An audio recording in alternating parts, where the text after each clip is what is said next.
Section 43. Vaisampayana said, "And the city of Indra, which Arjuna saw, was delightful, and was the resort of Siddhas and Charanas, and it was adorned with flowers of every season, and with sacred trees of all kinds. And he beheld also celestial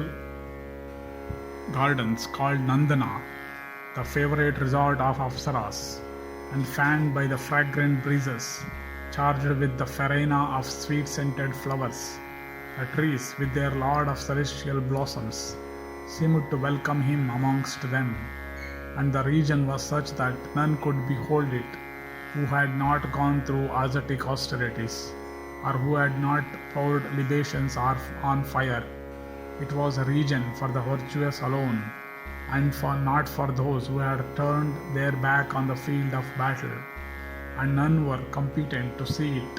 who had not performed sacrifices or observed rigid vows,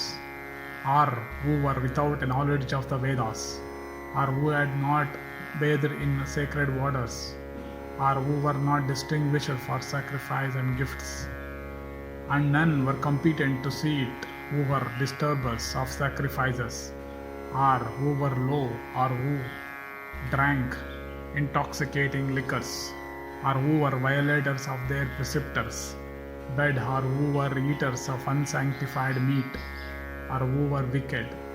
And having beheld those celestial gardens, resounding with celestial music, the strong-armed son of Pandu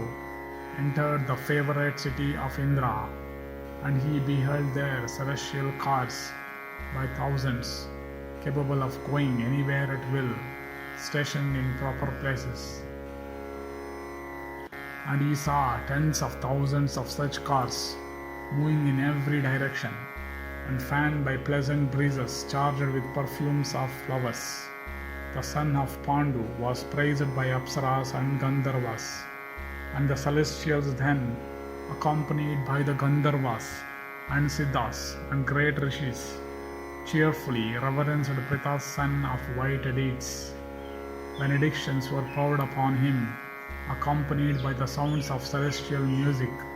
The strong-armed son of Pritha then heard around him the music of conches and drums, and praised all around the son of Pritha, then went at the command of Indra to that large and extensive starry way called by the name of Suraviti. There he met with the Sadhyas, the Vishwas, the Marutas, the twin Ashwins, the Adityas, the Vasus, the Rudras, the Brahma Rishis of the great splendor, and numerous royal sages, with Dilipa at their head, and Tumbura, and Narada, and that couple of Gandharvas known by the names of Aha and Uhu, and the Kuru prince, the chastiser of foes, having met and duly saluted them. Last of all beheld the chief of the celestials, the god of 100 sacrifices. Then the strong-armed son of Pritha, alighting from the car, approached the Lord himself of the gods, his father, that chastiser of Paka, and a beautiful white umbrella furnished with a golden staff was held over the chief of the celestials, and he was fanned with a chamara perfumed with celestial scents, and he was eulogized by many Gandharvas, aided by Vishwavasu and others, by bards and singers, and by foremost Brahmanas, chanting Rik and Yaju's hymns. And the mighty son of Kunti, approaching Indra, saluted him by bending his head to the ground, and Indra thereupon embraced him with his round and plump arms, and taking his hand Sakra, made him sit by him on a portion of his own seat, that sacred seat which was worshipped by gods and rishis, and the lord of the celestials, that slayer of hostile heroes, smelt the head of Arjuna, bending in humility,